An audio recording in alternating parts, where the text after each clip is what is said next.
Pete's new character rolls into action, then rolls out of action, and then rolls back into action. But more important than that, we meet a new player to the group rolling a new character.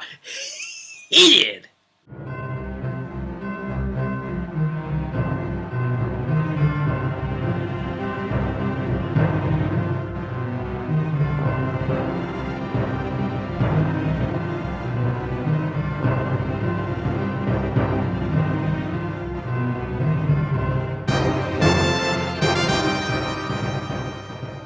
Welcome one and all. We've come a long way together, haven't we? I'm not going to start quoting some dance music at Fatboy Slim at you. All this has gone through and all the very many deaths of Pete. The things they've uncovered and storylines. This, I'm quite excited to say, is the first in the new line of way of doing vidcasts, because you know, it's so difficult to find the time to be able to produce like vidcasts as they were, explaining every little element. And of course the other problem was, as I explained in the vidcast change video, that there was going to be issues when it came to something like Freeport, because you know, I'll be speaking through everything that you could just read in the PDF yourself. I'm going to be more interested now in speaking where there is a relevancy more to do with the adventure. So letting you know what the adventure is, you can follow it along with your own books or whatever. I mean, because you've got to this point, you probably have picked up the game by now. Wherever there's a deviation from the, you know, the expected way of doing things, or some alteration from the point of view of like a character death of Pete. When Pete next dies, you know, maybe I'll let you know that or something. We'll see what happens here anyway. So let's talk about this. So we left off in the gold den. So they've been told, you know, come back next Tuesday or whatever. You know, that's when a member of staff is on then, and you can come see them about the Stein then, because they never will get to do that probably, because there's going to be a time-sensitive thing that happens by the time they finish this one, because it's going to jump there and then they'd have to come back. This is also the point in which I quite lollably had an opportunity in this session to use the Vashoth stand-up comedy routine, which was lovely, and that was submitted by Elfie over on the Green Ronin Dragon Age forums. Maybe I'll stick that underneath. Just met Darth Malavar, and he's gone, and then Brother Egil comes in and over to the table. Someone that they recognise from the past. And he said, he sat down with them and said, look, stuff still is not very good, and they saw that he's bruised and battered and things like that, and they asked him why he's in that manner, and he explained they managed to get it out of him eventually that, well, you know, I was helping you, and vow of poverty, of course, so because of that, I had to borrow the money off of a money lender, and you know, he's beat me about a bit, and Carrick said, look, take the blimmin' money, here, just take it back, alright? So they've effectively done it for free, and you know, they've been the good guys in this matter. And of course they have had a very interesting recalled point, the fact that they have a vow of poverty in this order, which, you know, could come into play at some point later. So he said, look, he needs to hire them again, and you know, they've already done so much, he wants to hire them again. Oh, also this whole vow of poverty and guy beating him up, this sort of thing, that's one of the extra plot points you can take it on with, and that's what I did run with. It's optional. I thought, yeah, it's going to be very good. It'll tie it together. It'll test the moral standing of the group, see where they're at. And they always do make moral choices, and then do really immoral things as well in the name of good. They're just belligerent and hard-nosed and bullet-headed and crazy. And they'd rather sort of like kill first and ask questions later. But if someone comes up and asks for help, they might do that too, but they might want to know what's in it for them as well. They explained that weird stuff is still going on. That they had an intruder in the place when he was staying with over at Lucius's, and he was going through Lucius's paperwork. He's scared to tell Lucius because it could send Lucius over the edge. He still hasn't recovered very well from the whole ordeal from last time, kidnapping, blah blah blah. So Egil said, look, could you look into it again? You know, I'd pay you again. He said, no, Carrick said, no, I've just given you all that gold, right? That's to pay off the loan shark, right? I don't want you giving that away to anyone else. We'll do it. Don't pay us. You take that, pay that off now. Right? If I see you doing that, I'll break your fingers. They look into it, and the whole idea, the lead in and around it is that Milos, the guy that they killed, the cultist leader at the end of the first one, who turned out to be a serpent person, working at the Temple of the God of Knowledge, had a alter ego called Devlin, and he was staying at an apartment in a place called the Marquee Moon. So Brother Egil's managed to arm them with at least this amount of information. So they've gone along, they've gone there, they've got their way in past the uninterested owner's son, who's just working the desk picking his fingernails with a knife. And they finally got upstairs and searched the room after basically just threatening him a bit to get in. Yeah. And so they check the room, check all around. Quite comically, I remember they found some rats in jars or something, and preservation liquid. And when you pick up the jar or whatever, the rat was moving suddenly in it. So snake, rodents.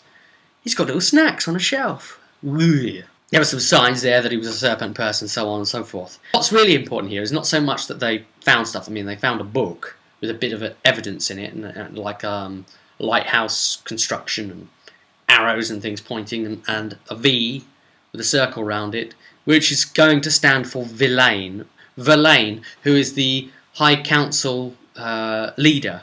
And remember, the council is a body that sees over the Sea Lord.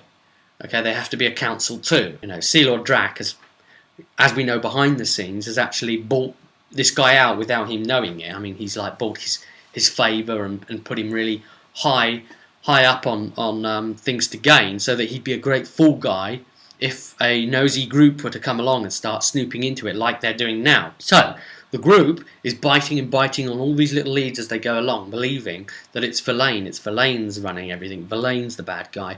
They're going to clash with Villain over and over again. But this is Drac's grander design. He's set that up to make Villain look like the fool guys, and it's very, very clever. And it worked as well. The group bit. Straight away they were like, right, it's Villain. That's Villain's sigil. That's it. Yep, right. Just as we thought. We're going to keep looking into that avenue. Oh boy. But there was someone listening outside the door. Who might that be? Well, Blacktail suddenly was outside and came up behind him. He's got a weird knack of not being seen and creeping up on people if he so wishes or is ordered to.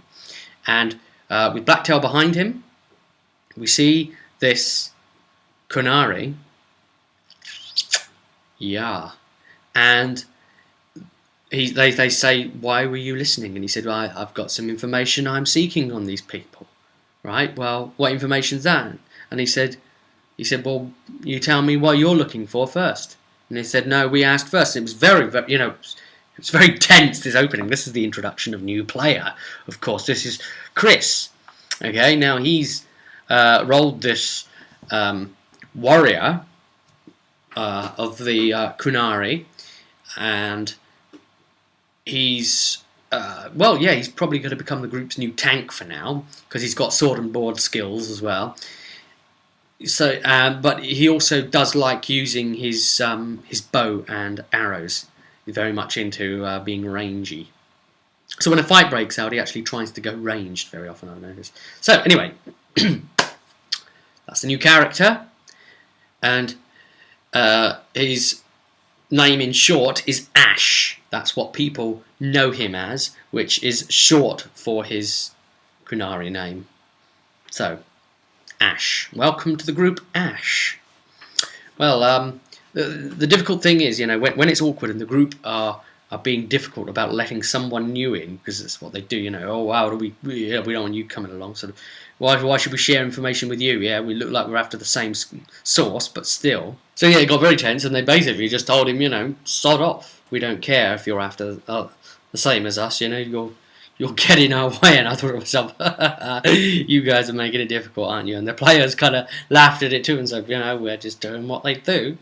We can't find an easy way for you to get into this group. They are a bunch of bulldogs guarding their territory. He went outside and waited out there, and then they went outside, and that's where the next thing happened, where there was a young guy who was being assaulted by 3 tough-looking thugs, and they were pushing him about, and they wanted something that was in his satchel, and he said that he's a messenger and he can't give it over. It would be his head to the boss and all this sort of thing. And the guys came up to try and defend him. And then during all the ruckus, as the guys punched one of them in the face and knocked him down, these big bullies and blah blah blah blah blah, And Carrick had his book out constantly, by the way. This guy made a really, really sneaky move. Grabbed the book out of Carrick's hand while he was casting spell. His mind blast to knock them all down or whatever it is doing, rocks, whatever the things he does.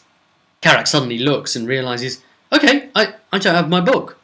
It's that urchin, he's running off with it. Quick, follow him, where did he go? And they're trying to use their tracking, and they're trying to do this, and they're trying to do that, and so they get together and try and use their tracking skills as best as possible and work out which direction he would have gone in and follow the trail quickly. But Ash was watching the scene from aside. So this was very clever from Chris. You know, he's very quick on the uptake here to realise his opportunity to try and sort of get in with this group. He'd watched where this guy had run off. He saw the whole thing and he followed directly after him. So he watched where it was. And when the group turned up at where the trail led them, being, of course, the building that they'd first been in the first adventure that had now had 3 of Verlaine's guards on the front door. You remember the way that led into the Serpent Temple? Yes? Whoever it is has gone there. And they've met there. Now Ash is already there and the group can see Ash there and they're like, that guy's here. He's already here. How's he here before us, sort of thing? It's like, you know, he's one step ahead of us in this investigation. There he is again. And you know, they tried bluffing their way in and that wasn't going to work, and Gabe tried sneaking in behind them and worked out whether he could try and attack them, and it worked out that wasn't going to be able to happen. So in the end, Gabe ended up, you know, he's a rogue, remember, ended up doing a thing where he was climbing and went up onto the roof of the adjoining building, jumped across onto a small divide and then onto another bit and then into the section where he needed to be, and then broke his way through into the building itself and then opened the door up from behind them and managed to time it exactly, work it out exactly on the point that they had a change over of guard. So there was only one guard left and the group came across. Gabe came out, they smacked him, clonked him unconscious and dragged him off. Ash was off in a safe spot watching all this, no longer interacting with the group, of course. And once the group quickly made their way in, try and look for this guy that had stolen the book, Ash quickly tried making his way in as well. And eventually got in after a little bit of struggle. He basically bluffed to one of the guards saying, look, the other guy, he's gone off in there or something, I don't know why he's done that. And one of the guards said, right, look, I'm going to report to the higher-ups. You stay here to the other guard. Tell him something funny's going on.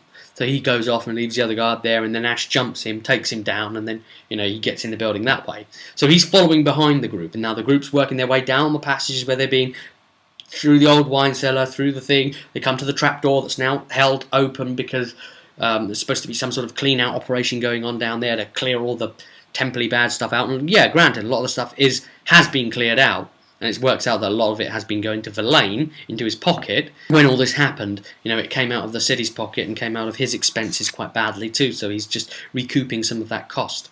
But there is a real lack of anybody down there to actually be involved in the clear up operation. So yeah, the trapdoor's open, so they walk around that and they make their way all the way down to the end, and then into the big room where they'd fought and killed Milos. And the big tentacle statue thing is now gone. They found drag marks on the floor here and there, so it's obviously been dragged out. Just at that point, Ash was catching up with them, so I was giving him a feed as the GM, saying, right, here's the map, here's where you are in the hallway, making your way down, here's where the rest of you are at the moment. So, and Ash, you're here at this point, coming up. Right, so they were apart, they get into the room, a secret wall opens, slides open, and in walks a mage caster lady, and a bunch of degenerate serpent people, all carrying a crate, and they drop it in exclaim and run at the group. And then Ash gets in as well and starts engaging them, goes to his bow and starts firing. She's a pretty good fighter. She's pretty powerful, dangerous. Oh, and by the way, at this point, Pete's monk, Delilah, has disappeared again. Where's she gone? She was there, now she's not there. She's on her own assignment. She's broke off from the group. No one even saw her leave. She's a weird one, waiting to be joined by her again. So, yeah, they mopped up these degenerate serpent people quite well. The caster was the only one that really had a chance of hurting them, but she managed to actually get away. She did a runner. Now, sometimes people want to just get away to not have the fights sort of be too drawn out, where you can see that in the end the so-and-so is going to lose and probably not even get to kill anyone, because the healer is so good that he'll catch anyone who's getting too close to being down. So at that point, the NPC should probably do a runner, because combats last too long in these systems. So then she gets away. They don't bother pursuing her because they're more interested in what's in the box and everywhere else. Oh, and of course, the reason the monk wasn't there is because actually the player wasn't present for that part of it. He was missing, but because he's a weird, mysterious monk, he's known. It's going to be part of his thing to sort of come and go mysteriously. He's got his special orders that he's under, secret missions and such, and they got a piece of loot as well, leather gloves, the snake constrictor gloves, which would have been great monk loot, but Pete not there, so went to Gabe, which was nice, wasn't it? So these snake constrictor gloves, when worn, give a +2 to hit with brawling and +2 damage brawling. Wow! Oh, you missed out there, monkey, with your monkey magic, you. I do like having loot that is themed to the adventure they're on, and again, you'll be able to find some of this loot as things in the Freeport book, like the suggested loot list and whatever. So I've just taken some of this and adapted it over. So yeah, real shame that. Anyway, they check inside the crate and they find a bunch of bricks, and they break these bricks open and they find the yellow symbol inside as well, and then they put 2 and 2 together and realise bricks, lighthouse, book, the other thing, what that looked like, certain points that maybe bricks had to go in at certain points of the lighthouse construction plans. These bricks, probably because they've got cultist symbol on them, were going to be embedded into the building and have some sort of spooky design element. Yeah, spot on, guys, spot on. Well, here is where they found their next lead, because on the box was an address, 100 Wave Avenue. So they thought, right, that's where it was being delivered. Let's check out where it was. Cool transition. So they're at Wave Avenue, and it turns out, yes, that's Verlaine's house. Verlaine's the one in control of all this. Is Verlaine. Sometimes something can be too obvious for it to actually be true, and that's obviously the case here. Verlaine's guards, very experienced troops are there, and I do explain to the players that these guys would be a bit of a handful when they're officially police officers. So they thought a little bit about trying to barge their way in, sneak their way in, but if they get caught, they will officially be wanted criminals of the city of Freeport. And every time that possibility presented itself, the group were at least sensible enough to avoid doing it for their own sake, or they'd have had the law down on them, rightfully so as well, no matter whether they were behind it partially or not. So they decided, yeah, okay, it's too fortified, we can't get in there, forget it. So instead they went to the House of Public Records and spoke to the guy there, and he was going on about Verlaine's thugs coming in and this, that and the other. It painted an even darker picture on Verlaine. You really mop it on. Doesn't matter if you give the players the wrong end of the stick. That's the point. Milton Drack is the one conning them. Verlaine is his dupe. So this is great. You're playing it on. You're playing to it. Well, anyway, it was around about this time, somewhere in there, once they managed to put their finger on the old public records and find like an old sewer system that runs underneath and an adjoining bit, and there's 100 Wave Avenue, and something not there on the official newer records, but something that was there from the past, and the sewer system seems to link up, and that's an interesting occurrence here. There's something there. that doesn't relate. Their suspicions really built up there because they were trying to look at ways maybe into Verlaine's house and so on and so forth. When Verlaine's guards themselves, coincidentally, turn up at that very time and state that they want the players to come with them. And the players say, not a chance, not going to happen. They say, oh, well, if we can carry our weapons, we may think about it. And they said, no, you'll have to have your weapons taken off you, but you'll be able to see them. And they put up a hell of a ruckus. And I say to them at this point as GM, I say, look, knowing the city as you do, knowing that these are Verlaine's guards as you do, you've been summoned to the courthouse to meet Verlaine himself. Players are saying, no, I don't want to do it. I said, look, that's fine. You can do whatever you like in my campaigns, all right? You can completely derail things in any way you see fit, and, you know, it's cool. I don't even look at it as derailing it. I just see it as you telling your story the way you want, right? But I do need to inform you of this one thing, that these are official officers of the law of this city, right? So if you mess with them on this, if you don't come with them, they're going to try and take you, right? And if you resist that, then you're going to become fugitives, all right? You're going to become criminals of the city, and the entire police force effectively will be after you. So you have to make this decision now as to whether you're going to come along quietly and see what Verlaine wants to say to you, or become criminals of this city, and I don't mind which you do. And, you know, yeah, they decided, with it being laid out matter-of-factly in front of them, they were able to make their decision a bit better.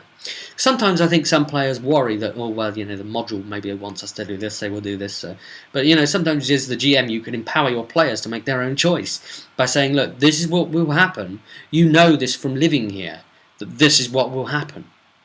Or you know this from having stayed here, that this is the law here. These people are the actual enforcers, you know this. So those little bits of extra information can sometimes make the difference. Well, eventually, after a whole lot of debating and gnashing and whatever, they did come along quietly. There at the courthouse, Verlaine comes out, and there's this great big long-winded talk with Verlaine just spouting off at them, saying, look, I want you out of this city, you know, troublemaking, blimmin' tomb hunters like you, go and disturb someone else's tomb somewhere else and defile their bodies and get their treasure.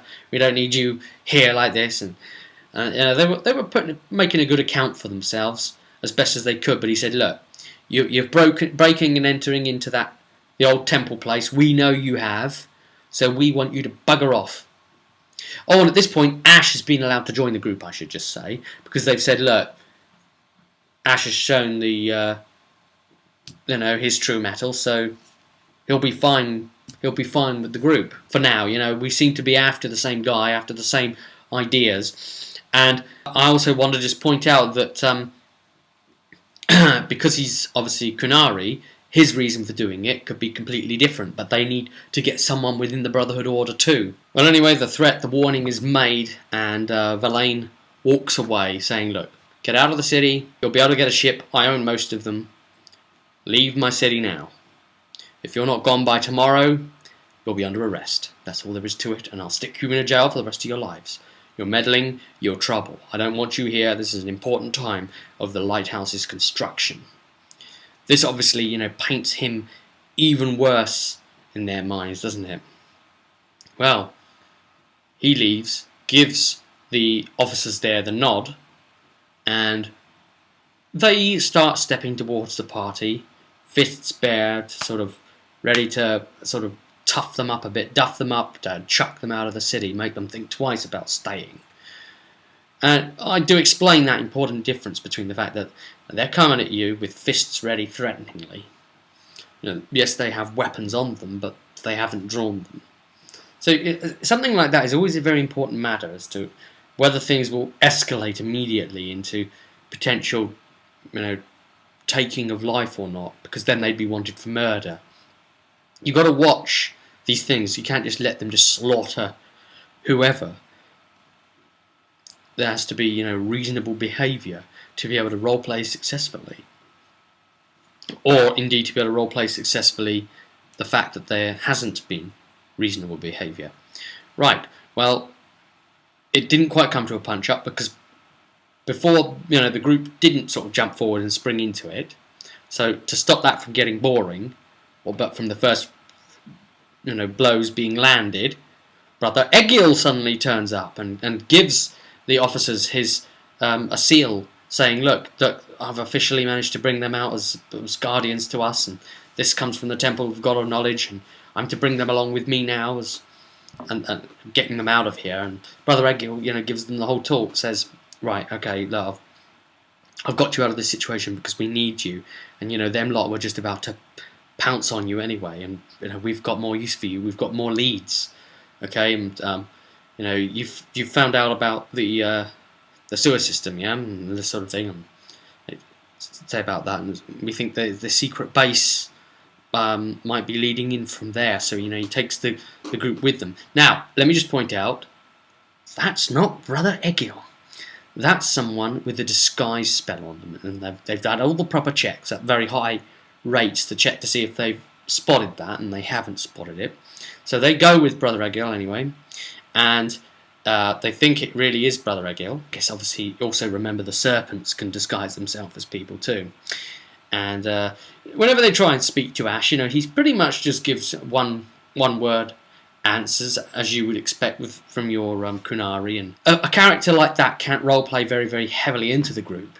And of course, they try to find their feet anyway, and what they're also about. They end up in the sewers, tracking along, and they come to a secret wall which opens. Egil's found it. The false Egil. He's run on ahead. Yes, I found it. And click, click, click. I'm sure it's here. And he gets one of the other players to feel properly and push on something. I think it's Tanador in the end. Pushes a brick or something, and it makes something open and reveal itself. And then the passage opens into a small room that looks very dusty, and it's full of white rocks or something, but it's very dark, so they can't see in there properly. So they light it up and go on in. And Egil's the last one to go in. And as the last person's going in, he nudges them in and shuts the door behind them. And there's no handle on the inside, and they can't get out, and it's locked. And that's when Egil's, doing a menacing evil laugh on the other side, and they're saying, that little shit. Because they think Egil's betrayed them. And he's and he runs off, scampers away, and that's when the machinery starts up. So here we have like it's like a James Bond villain type trap thing going on. Right, this is a rock crushing machine that's part of a warehouse, and it's just things that's described round after round, and then the hatch opens, stuff starts falling in, rocks and things are rolling about and moving as the ground is tipping. The whole room is tilting. They're sliding, rocks are sliding, trying to hit them. They're trying to get out of the hatch by piling rocks up to climb, but then all that goes, and they're taking damage from these sliding abouty rocks, and they found no way out yet. No way. And then a hatch that's down more on their level starts opening, and behind it they see these two like big bloody grinding pillar things, and as the rocks go in, these pillars just mash everything up. Oh dear. So it's a recycling plant effectively for stones and rocks and things. So and about to be for the player characters as well. Really deadly trap, and of course if they get mangled in that, it's going to be like 66 damage per round. Ah! Ouchie. They decide, alright, look, Gabe's the smallest one of us. We've just seen a little hatch thing that goes through the wall, and we can see an operator on the other side. His name is Lon, by the way. He's got the machinery controls.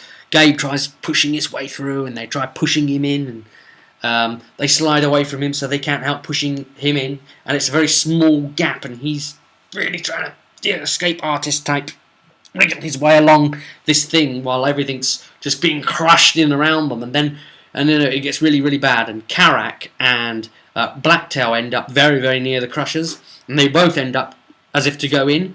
Blacktail ends up going in first, and effectively stopping Karak from being able to go in yet, and Blacktail's paw and front leg gets all mashed up, broken and snapped and skin torn off and muscle torn off and blood everywhere, and it's just a really hideous mess. And his whole side gets torn up and he's just messed up. And Carrack's like putting all this healing suddenly on him while sliding down along the floor, putting all these healing spells on Blacktail, bang, bang, bang with the healing, tons of overhealing, just trying to keep him up. And he just about kept Blacktail in there. And then it's Carrack's turn to fall into the machine, and he's just about sliding in, and then Gabe's finally managed to get to the controls to switch the whole thing off. And the whole thing just reverts and stops. And, you know, that was really bad. Carrack almost was done for. I mean, no way he could survive 66 of damage. But Blacktail was so badly injured that you know, it's it's unknown really what will happen to him. And he's had to be retired back to the base HQ. He's limped his own way off, still able to limp somehow.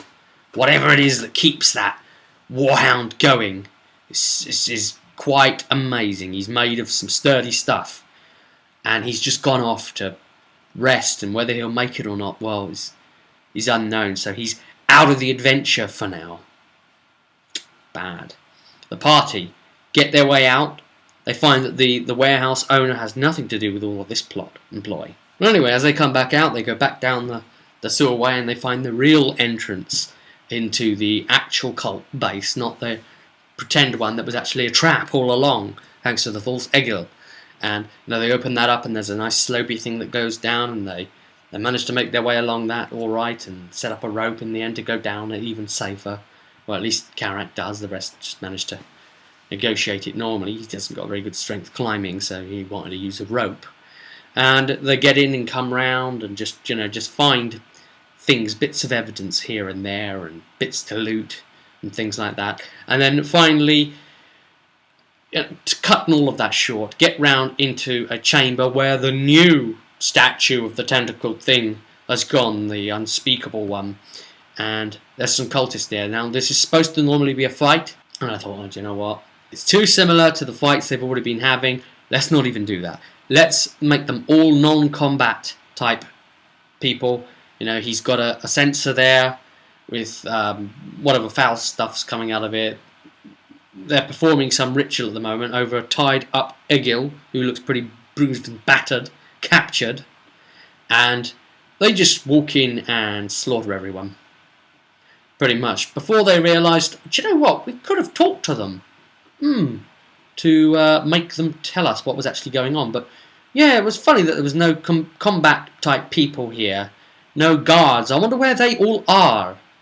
And they get Egil out, and they say, oh, you bloody betrayed us. And he was trying to say, look, I don't know what you're talking about. And they didn't believe him, and they were about to cut him up. And I thought, oh, go on then. Go on, are you cutting him up? I'm saying like you said you were? Because I knew that they'd be cutting up an innocent man. And Ash even pointed out at this point, look, they can change their form, right? They can look like people. Maybe this man speaks true. So, you know, having the Canary sensibilities here on side might be helping. In the end, they don't end up believing him per se, but they're willing to give him the benefit of the doubt to look further into this. And he says, look, no, look, I know they've got a secret niche here. I saw it as I was tied down. Let me show you where it is. And so, you know, they let him free, and he showed them where it was, and tried to get the thing to activate to open it up. And there they found a book written in serpent tongue. But the problem is that the player characters' names are in the book as well. Oh, mysteriously somehow, Delilah is about to join up with them again soon. So you'll see that. So they find there's another passage out here inside the newly made temple for them that leads up into Verlaine's house. So they make their way up from the inside, and they're having a look around in Verlaine's house. And what do they find? Well, the whole place is being turned over, actually. But someone's in the house because they made a noise. And there's a couple of guys upstairs. And there's a bit of a fight that breaks out. And one of the guys ends up, in desperation, taking a couple of Molotov-type flasks out, alchemical fire things, and they basically chop his hands off and chop his head off like that, but still they fall to the floor and catch the whole place alight. And so they do what they can to try and put it out and distance themselves from the whole thing. They don't steal anything, but they do quickly loot the guys and find a couple of important documents on them, figuring that the cult, the Brotherhood, are about to attack the God of Knowledge temple. Oh dear. And of course, then in a side room, they find Verlaine's guards dead and Verlaine slaughtered. Oh. So, off to the Temple of Knowledge they go, and of course they meet up with Delilah at this point. They say, "Oh, where were you?" And she's like, "Oh, I was seeing to my own private matters." And they say, "Oh, we're going to watch you, you know." Anyway, they rush along to the temple, and they find an audience with the High Priest, Theron, who looks at the Serpent Tongue manuscript and can read it, and says, "Okay, this is bad. This is really, really bad. But we're about to come under attack, so I'll talk to you about why this is bad when we're not fighting for our lives. And that's about to happen now, so will you please stay and help us?" And the group say, "Yeah, alright, okay, go on. Someone wants to mess around, we'll get to it, but I don't know who to trust at this point. I mean, we just found Verlaine dead now. What the heck's going on?" Well, anyway, the doors open, and in come a bunch of attendants, priests of this order. And they say, "Huh? What?" And they look a bit bruised and beaten and battered and that kind of thing. And they say, "Well, what are you guys doing here?" And they say, "Well, you know, we were assaulted on the street, and they've got a woman with them as well. And Brother Ego and Theron are able to say, yeah, we know them." They say, "Yeah, but can you vouch for them?" I said, "Well, we know them, in as much as that we know them, yeah." Well, yes, it was the priests, but it wasn't. It was cultists that made themselves look like the priests. Oh dear. And they did their thing and attacked suddenly when the group's defences were low. And then the woman, she was so scared and, "Oh no, save me. And she got as close as she could to Carrick and then tried stabbing him. But again, you know, the group were able to jump on it and stop them, work things out pretty much. Another fairly easy fight for them, but again, it wasn't supposed to be the big challenging one here. This is just really more story evidence for them, okay? And then they've killed these people, and it turns out that they knew to suspect her anyway because she was wearing a nice gold ring on her finger, and this priest is supposed to take a vow of poverty after all. So they never did fully trust her. They made sure that she attacked first. So a few more people going after Carrick here, him being the healer and spellcaster as he was, but still everyone's okay. Health getting a bit low. Ash was getting a bit low at some points. I think there was both Ash and Delilah have had a few multi-foes stacked up on them, and I think Ash might have had like about 3 at one point. Delilah's taken on maybe simultaneously 4. But of course, the monk is able to do things like that anyway. But you know, Pete's still trying to get used to how to unlock the most from that character. And I'm thinking of maybe doing a video about the monk as well. We'll talk about the intricacies of that and where it's come from and how you can find it, so on and so forth. Right. So then that fight's done. Theron leads them down into the cellar crypts area and explains the truth and says, "Okay, look. Inside this crypt tomb bitty here, inside this coffin, look, it's Theron, I'm afraid. I'm actually a serpent person, right? But before you panic, I actually serve Yig, right? The serpent god. He's the good guy. He's the good one that we all used to worship before we turned maniacal and went to the god of madness, the unspeakable one, and but some of us still hold true to Yig, some of us are still left over, and I'm one of them, alright? And the group were okay with him. They said, "All right, yeah, okay, we're fine with the fact that you're a serpent because you've been upfront with us. You haven't given us a reason to cut you down, make you fall over, as the group likes to call it." And he said, "Look, what the truth of the matter was, when I came here, I followed Lucius because he was a very, very important person and was in touch with the spirits that this order were interested in. And I was working here on behalf of Yig, and I followed him back to the temple. And then when I came in to meet High Priest Theron, I actually found him dead at his desk. He'd seemingly had a heart attack. So I had to make a hard decision at that point. So I did, and I decided I was going to take his form and continue on as him." And he apologised for the deception, and they're going to keep it quiet, seemingly, his secret. And so they've actually made friends with a serpent person. And things have ended up there with a sort of question mark on what happens next. They've got this new line of inquiry, new contact, new sort of way of sitting down, having a conversation, saying, right, what's our next move? But before they're going to be able to do any of that, and of course that's where the session ended, something else is coming along, a little bit more of a urgency, let's just say. Something that Martin, Garner and I have co-created that I'm hoping to share with you all very, very soon. I'm hoping to get it play-tested with this group first, and then possibly do something where I maybe play-test it online with a group of GMs as well. That would be interesting.